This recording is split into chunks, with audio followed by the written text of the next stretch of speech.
Hello, everyone. The Dairy Alliance is so excited to have you here. This live farm tour is designed especially for you, highlighting key scientific principles that you can bring back to your classrooms.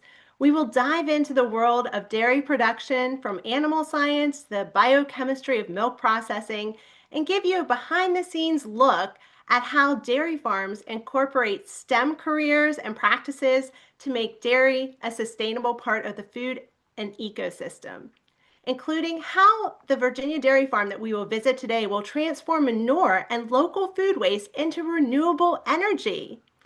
At the conference center with you are Laura Buxenbaum, our VP of Health and Wellness, and Cindy Cooper, Assistant Director of Health and Wellness. They will be helping you get settled with your lunch and collect questions during the tour. And I'll be your moderator. My name is Roseanne Libertor. I'm a Senior Manager of Health and Wellness at the Dairy Alliance. Together, we work on behalf of over 1,100 dairy farm families across the Southeast, which includes a little over 300 here in Virginia, sharing their commitment to environmental stewardship and how dairy foods can fit into a sustainable diet. Being a registered dietitian, I love educating people about the 13 essential nutrients that milk provides in every serving to support immune health, bone and muscle health. I also love connecting people with amazing dairy farmers who make it all possible. We know that consumers want foods that are affordable, safe, culturally acceptable, and have a low impact on the environment. Our intention today is to shine some light on how dairy foods and dairy farmers are meeting these demands and providing sustainable food choices while providing some classroom-ready STEM resources for you. Here are just a few of the resources we have available for you to use during the school year to highlight STEM concepts to your students by using a dairy farm as a real-life application. This resource is also available at our exhibit at the conference, so be sure to visit us after your sessions today. While you enjoy sipping on refreshing dairy milk with your lunch today, also take a moment to complete our pre-survey. On the screen, you will see a QR code. Using your smartphone, you can scan the QR code to answer a few questions before we start the tour. If you don't have a smartphone with you, Laura and Cindy are happy to provide you with a paper copy to complete, which I'm sure you already were told about. We would love to hear from you before the tour begins, and then we'll have a post-survey at the end for you to complete. We also love answering your questions. So during the tour, use the Post-it notes provided to you in the room to write down your questions. Once you have the questions ready, raise your hand and Laura and Cindy will come by and collect them. We will have time throughout the tour and at the end for questions, so don't be shy. We know there are a lot of questions that surround dairy farming, and we want to make sure to get them answered. Today, our team is at the historic Okmulgee Dairy Farm in beautiful Amelia County, Virginia. It's just about 2 hours southwest of your location in Alexandria. Okmulgee Farm started in 1895 with Oliver Moyer, who moved from Nebraska, settling in the Appomattox River Valley. In 1914, the Moyers built a dairy barn and started shipping milk in cans. Now, 5 generations later, Jeremy and Brandon Moyer, alongside their father Larkin, operate the oldest continuously family-owned dairy farm in Virginia. Okmulgee Dairy Farm is one of the 97% of dairy farms in the United States that are family-owned and operated. We are excited for you to meet Jeremy and get an inside look at the sustainable practices his family has adopted to preserve their land, local waterways, and keep the next generation farming. So without further ado, I want to introduce everyone to the 5th-generation dairy farmer, Jeremy Moyer, who will be guiding us through his family's legacy, showing us what makes Okmulgee so special. Welcome, Farmer Jeremy. Can you share a little bit of background on yourself and Okmulgee Dairy Farm?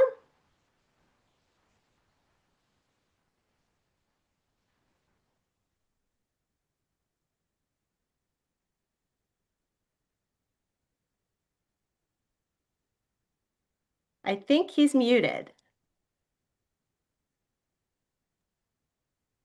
Hey, it keeps cutting out. I think it's on now.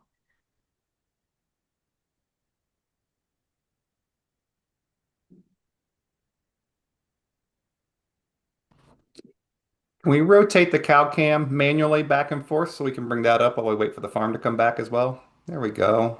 Once we get the farm back, we will bring him forward. Okay. We can watch some calves for a minute. Yeah, yeah. We're going to start at the calf barn. So I know that Jeremy is excited to talk to you about a little bit about his dairy farm and how many cows he milks and how many acres he farms. Here we go. It seems like we're connected.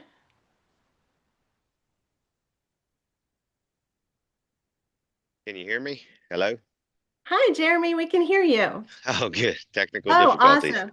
So, we wanted to check with you and ask you a little bit of background about yourself and Okmulgee Dairy Farm. Yeah, so I'm Jeremy Moyer. I'm the fifth generation on Okmulgee Dairy Farm, and I farm with my brother Brandon and my dad Larkin.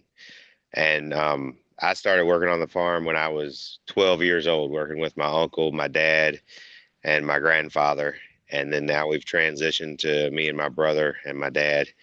And we milk about 300 Holstein cows and farm around 1,400 acres, mainly to grow feed for all of our cows. Now, can you recall some of the jobs that you've had as a child and growing up on the farm? Seems like most farm kids start out like feeding calves, or I help with raking hay or unloading square bales of hay. Some of the simpler, safer things for kids to do. Yeah. And then just a lot of just running around, following my dad around, seeing what he does. Have you expanded to have employees on your farm?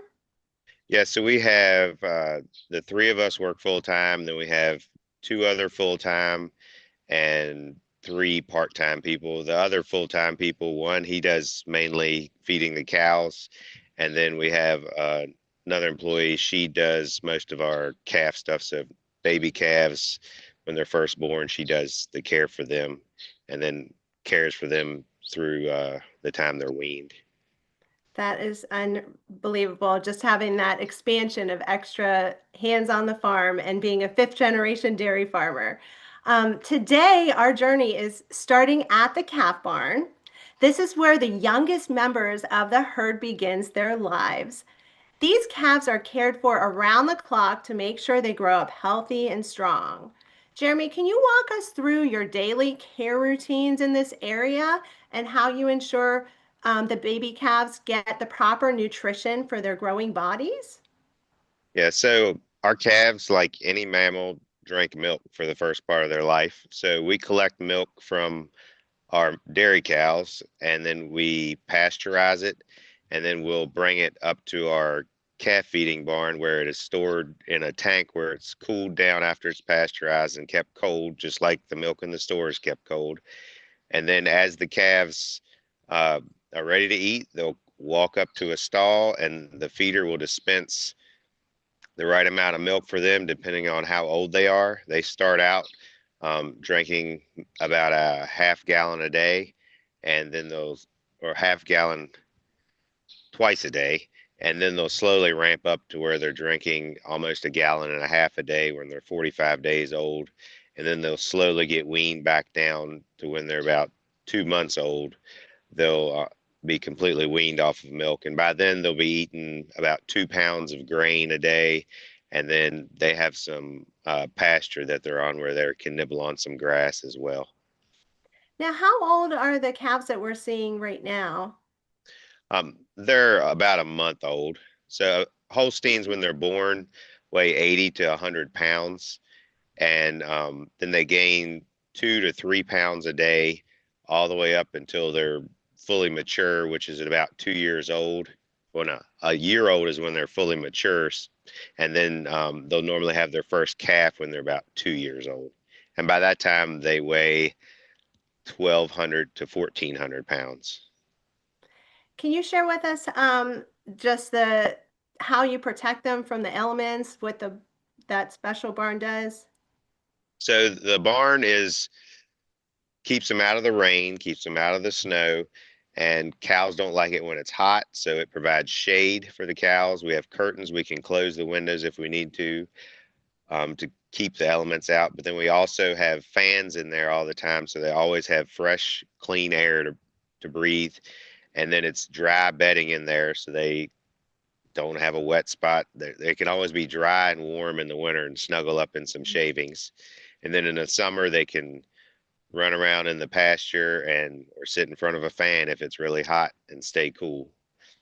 I see we have a question from the audience. So I'll pass it over to Cindy for some to share a question from the audience.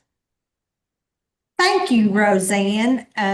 The question that we have is that humans are unique and they have fingerprints to tell them apart and DNA. Are the cows unique? The babies, are they born with any unique characteristics? Yes, so Holsteins, they're the black and white cows, as you can see in the pictures.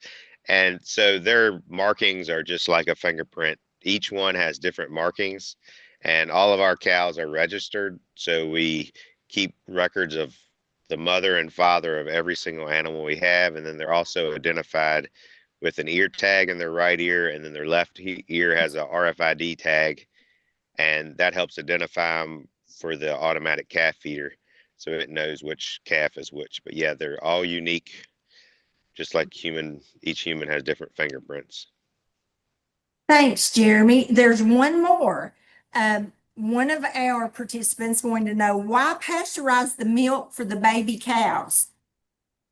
The milk is pasteurized because we collect it and then it might not be fed for 24 hours or so. And milk is the ideal medium to grow bacteria. That's what's on agar plates for plating bacterial colonies. So bacteria can double every 20 minutes if the milk's above 50 degrees. So if we pasteurize it and then immediately cool it, we're ensuring that the milk that the calves might be drinking 24 hours later does not have any bacteria in it, similar to why milk is pasteurized for humans.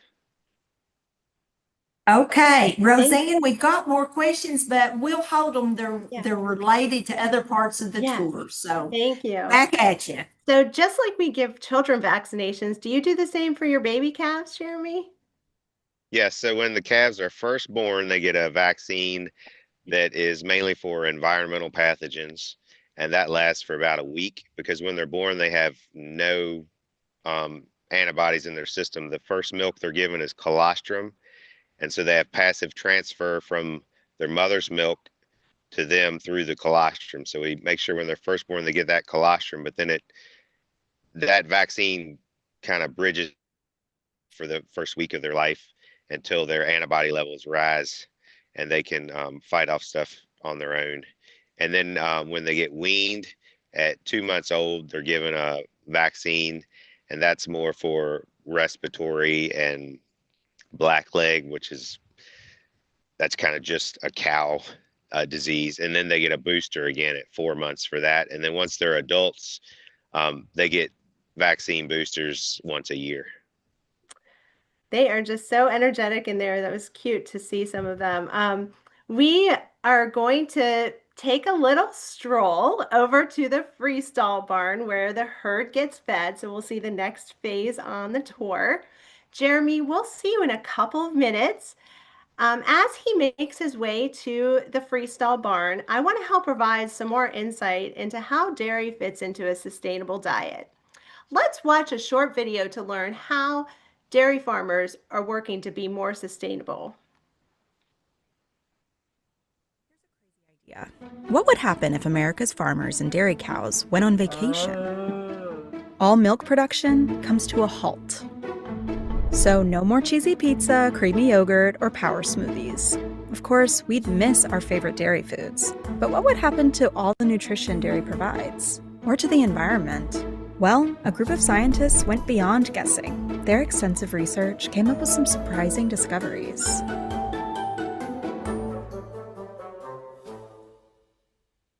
Let's start with nutrition. Milk packs a healthy punch, containing 13 essential nutrients that benefit health and wellness. Americans get over half of their calcium and vitamin D from milk, cheese, and yogurt, plus over a quarter of the vitamin B12 that's consumed in the US. For many, dairy is an affordable choice of nutrition that's not easily replaced by other food sources. That's echoed by Dr. Robin White. She studied the impact of having land now used for dairy cows be repurposed to grow other foods. So when land used for feed for dairy cattle was replaced with fruits and vegetables or nuts and beans, we saw a 57% reduction in the availability of vitamin B12 and a 54% reduction in the availability of vitamin D. So then for calcium, we saw about a 12% and a 28% reduction respectively. That means less essential nutrients if dairy land is used to grow other crops. But what about the environment? Cows emit methane, a greenhouse gas. With cows out of the picture, how does that impact climate change? Today, dairy cows comprise only about 1.3% of all U.S. greenhouse gas emissions. That's a small sliver compared to emissions from other sectors. Because dairy cattle only contribute a proportion of agricultural greenhouse gas emissions, and agricultural greenhouse gas emissions are only about 9% of total emissions in the US. If we were to eliminate dairy cattle from the US food production system and replace them with other agricultural processes, we estimate the equivalent reduction in total US greenhouse gas emissions to be less than 1%. But the dairy industry knows that its emissions, while small, can still have an impact. That's why it's working to be more sustainable by reducing food waste, improving water quality, and advancing farm practices and technologies. And it's committed to becoming carbon neutral or better by 2050. From dairy products to fruits and vegetables to nuts and beans, a well-stocked fridge has lots of options. And cutting down our carbon footprint doesn't have just one answer. There isn't one magical solution to improving greenhouse gas emissions, but what that means is that all of our industries have the opportunity to be part of the solution. And that's part of why the dairy industry is moving toward a carbon neutral strategy. Seeing that dairy is good for you and is working harder for the planet, it's a good thing that cows are home. It's really great to see what researchers at Virginia Tech discovered, revealing the benefits of animal agriculture on the environment. Cows are really amazing animals. They can upcycle byproducts humans can't eat, like cottonseed hulls, distiller's grain, and brewer's grain, to produce nutrient-rich milk that provides us with 13 essential nutrients, including that high-quality protein with every 8-ounce serving. I don't know about you, but I'm grateful that cows don't go on vacation. Technology and science are used in almost every aspect of a dairy farm. It also takes some engineering and math to calculate the nutrition of lactating cows. Ensuring that they are fed is, of course, very important, but also making sure that their bedding and living spaces are clean and comfortable is important too. Jeremy, can you talk to us about some of the things you've done to prioritize cow comfort? Yeah, so we're in our freestall barn, which is kind of the cow's house, for lack of better terms. And to keep them comfortable, cows don't like the weather much over about 60 degrees. After that, they're hot. So the barn provides them with shade. And we also have 52 fans in the barn that provides them with fresh air and helps cool them down during the summertime. We also have sprinklers up above where the cows eat. So once the temperature gets above about 70, the sprinklers come on. They'll soak the cows down.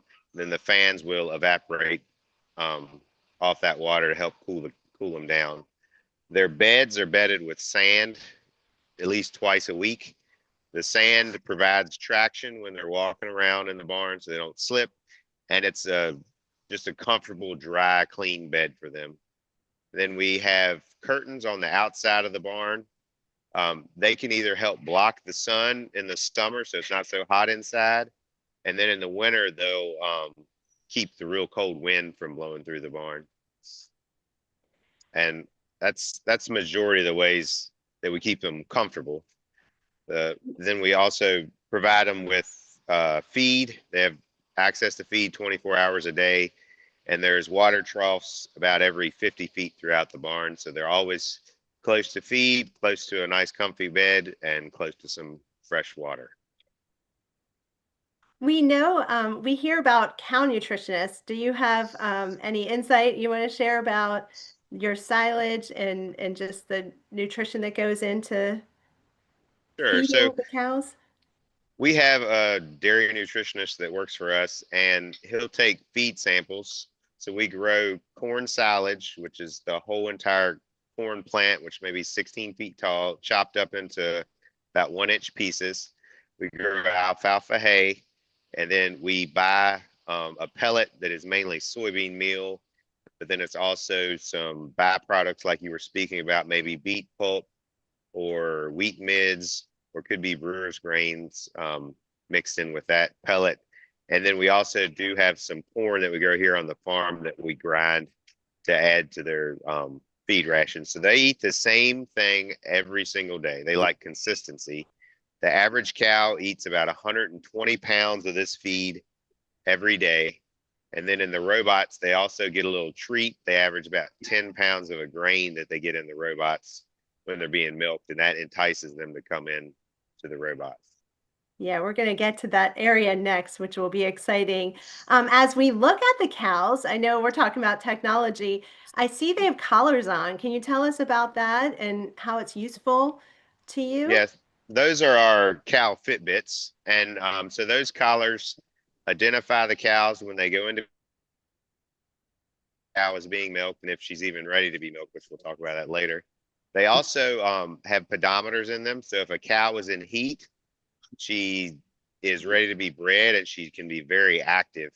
And so it will give us an alert to know that she's ready to be bred, because we artificially inseminate our cows because bulls can be dangerous to have. And we can make better genetic progress if we can pick what sires we use. They also can tell if the cow's head is down eating, if the cow is just standing, or if the cow is laying down, depending on the angle of the Fitbit. That information can be used if the cow is not feeling well, she's going to have increased lying time.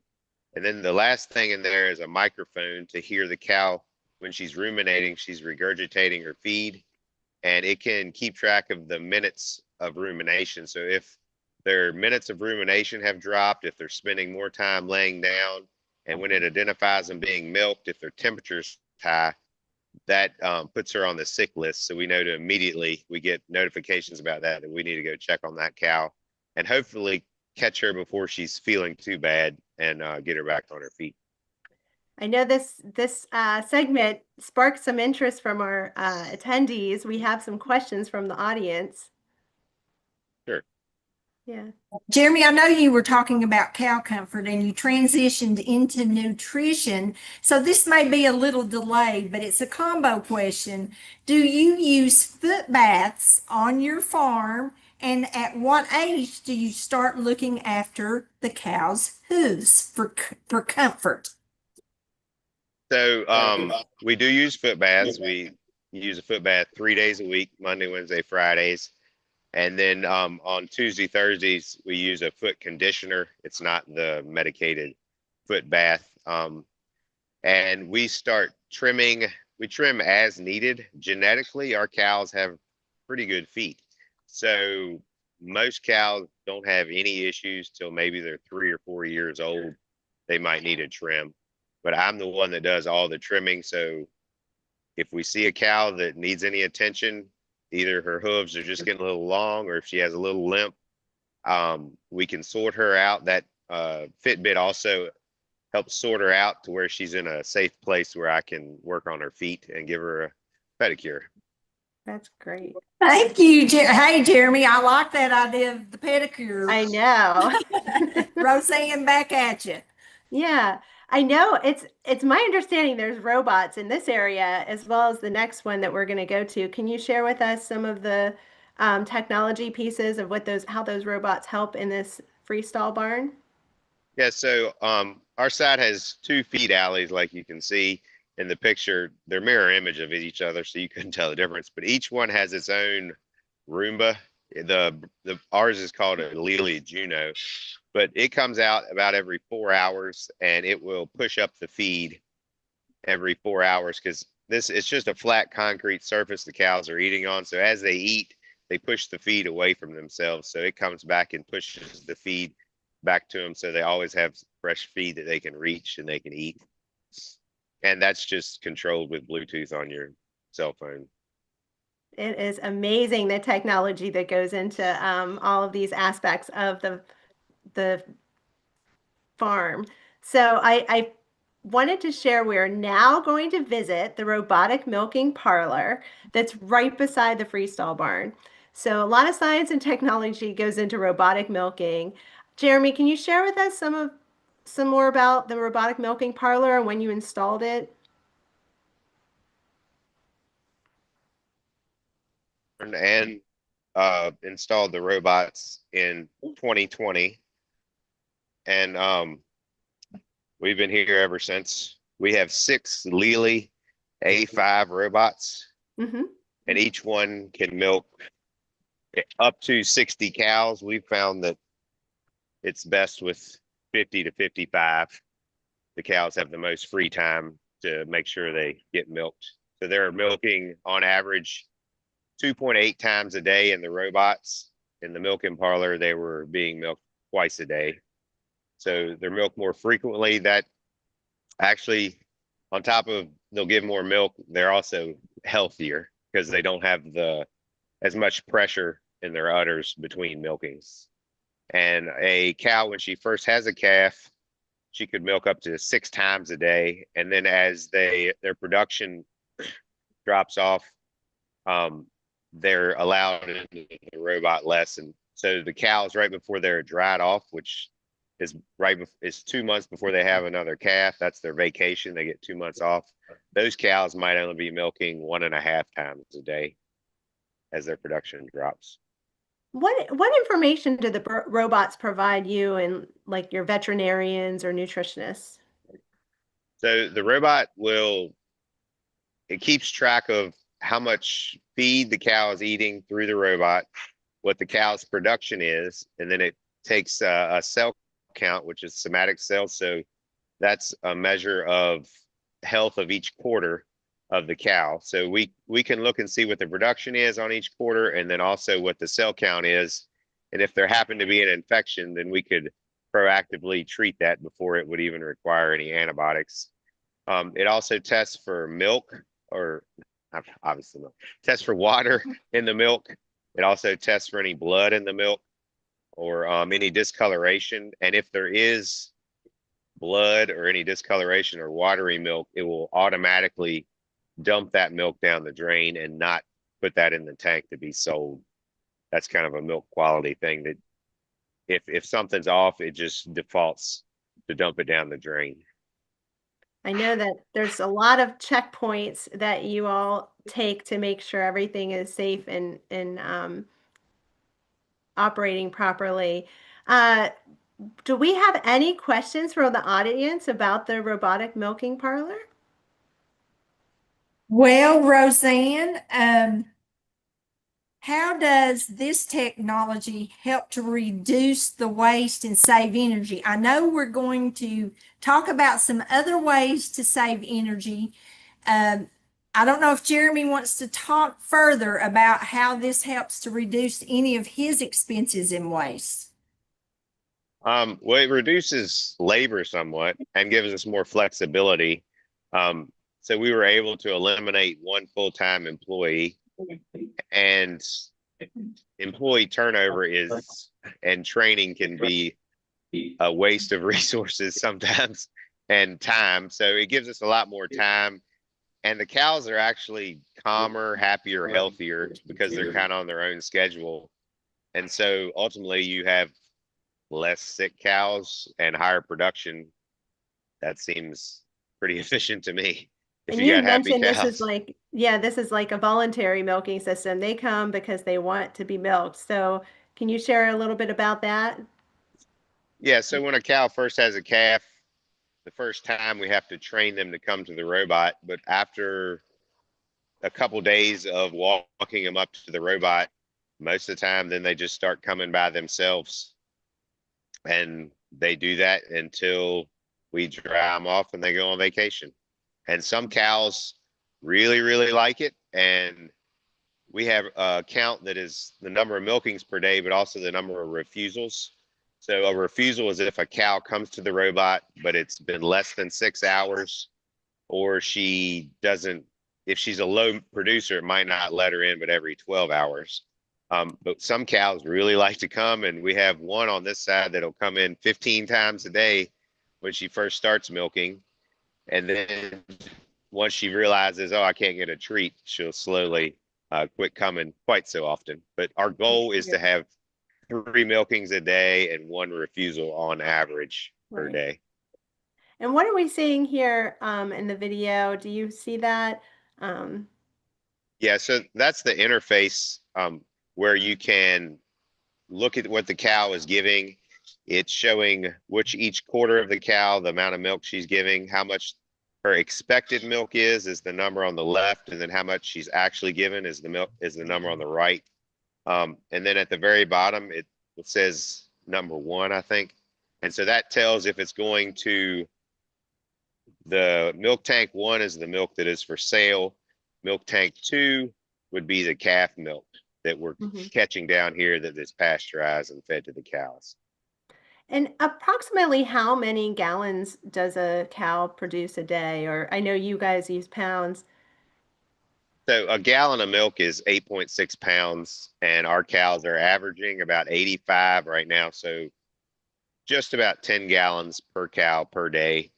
And so that I think it's about 17,000 gallons a week is what we're actually producing. And that all of our milk goes for fluid sales. So the milk jugs that you'll buy in the grocery store or that restaurants use is where all our milk goes for fluid consumption. Great. Do we have a question from the audience about the robots? Yes, Roseanne, I think, Jeremy, you may have answered it, but they're very curious if you have any stories of how you acclimated the cows. We know they love the food, but if there's anything that you can tell us how you get the cows to easily train on this, to come up and get milked. Well, to say it was easy at the beginning, starting 300 would not be truthful.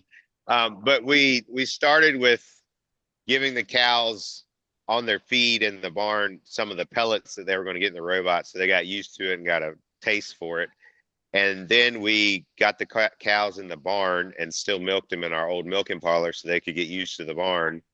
And then we hired additional labor to help. And for about a week, we just got a group of 20 or 30 and brought them up and pushed them through the robots to get them familiar with kind of what the routine was. And after about a week, I'd say 50 to 70% of them figured it out. And the rest took about 3 or 4 weeks. We like to follow each other. Yeah, but it was a couple weeks of 4 hours of sleep and 20 hours of work. I know there's so much happening there. We have a couple more stops. So I wanted to talk more about after the milk leaves the robotic milking parlor, it enters a tank room. And just like we mentioned about the safety and just making sure everything is safe for human consumption, it's important to know that whether a dairy food makes an antibiotic claim or not, no dairy food for consumption in the U.S. can legally contain antibiotics. It undergoes rigorous testing from sampling at every checkpoint. So when milk travels from the milking parlor to the tank room, Jeremy, can you tell us what happens in the tank room and the technology that's in there? Sure. So each robot has its own pump. And so when the cow's done milking, it samples the milk and it pumps the milk to the tank. It pumps it through a filter and then it pumps it through a plate cooler. So the cow's milk is 100 to 102 degrees when it comes out of her body. It goes to the plate cooler where it's run next to well water. So then it gets down to about 75 degrees. And then it goes into the bulk tank. So our larger tank is an 8,000 gallon tank. And that's where it's chilled to between 36 and 38 degrees. And then the smaller tank is a 500 gallon tank. And so when the truck is here pumping out the large tank, the milk is diverted to the smaller tank. And then once the milk is pumped out of the larger tank, it's gone through its wash cycle, then the milk will drain from the smaller tank into the larger tank. And I'm sure there's cleaning involved. Do you have the want to share a little bit about that, about the tanks? Yeah, so the larger tank is washed every time the milk truck picks it up, so every other day. And then the smaller tank is washed 3 times a day. The same as the robots. They work 24 hours a day, but they're washed 3 times a day, every 8 hours. And that wash also includes that small tank. But if the robot ever breaks, it either calls me or my brother, and we take turns being on call at 24 hours a day, every other week. And so if a robot does break, one of us has to immediately go and fix it, so they're all working properly. You have So to we wear keep, many hats. yeah, we keep plenty of parts here so we can Yeah. fix whatever we need. I know we've asked this in other tours, but when your milk leaves that tank room, would we be seeing it in some of the schools in Virginia? Yeah, Is so it when it's picked up with the truck delivers it that day. It's processed and it's leaving the processor within 48 hours of being picked up at the farm. So then it would be milk that's delivered to schools, restaurants, and grocery stores throughout Virginia, North Carolina. That's an amazing turnaround time. It's really quick to get from farm to table. So, do we have any additional questions from the audience for this area? Not for this area, Roseanne. We've got a few more that's coming up that are really humdingers, as they say. Okay. Well, while Jeremy, we're gonna go to the next stop, but while Jeremy is making his way to our next stop, we would like to share a short snippet of some of the STEM curriculum and phenomena bank we have to help you in your classroom incorporate dairy concepts for your students.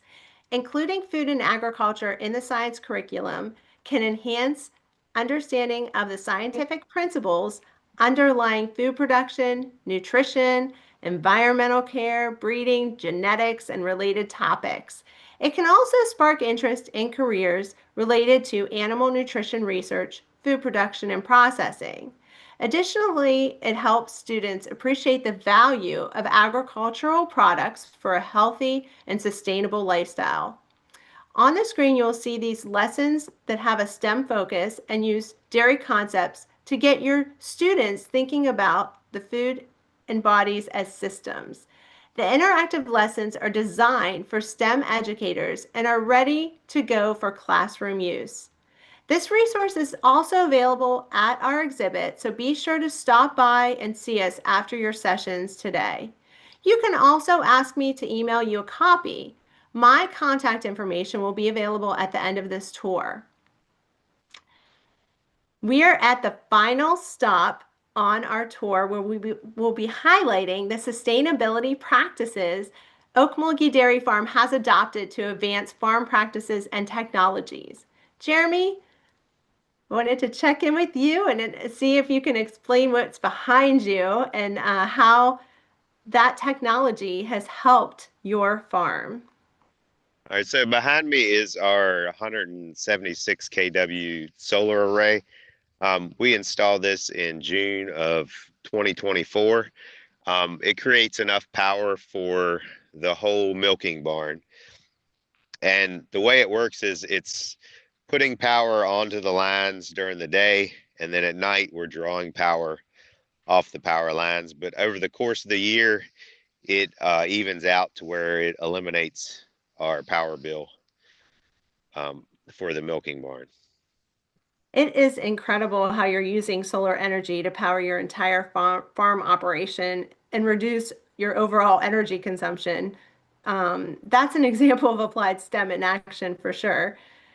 In addition to the solar panels, 1 year ago, Okmulgee Dairy Farm broke ground on a renewable energy initiative, a methane digester. Let's watch a short video to learn more about this process, and then we'll get back with Jeremy to tell us more. Whether it's food scraps, packaged waste, or pallets, When you put your food and beverage waste into a Vanguard Renewables waste container, it goes to a family farm instead of an incinerator or a landfill. At the farm, it's combined with cow manure in a sealed tank called an anaerobic digester and converted into renewable energy. Yes, you heard that right.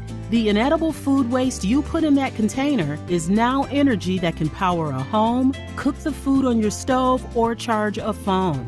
Simple to do, good for you and the planet.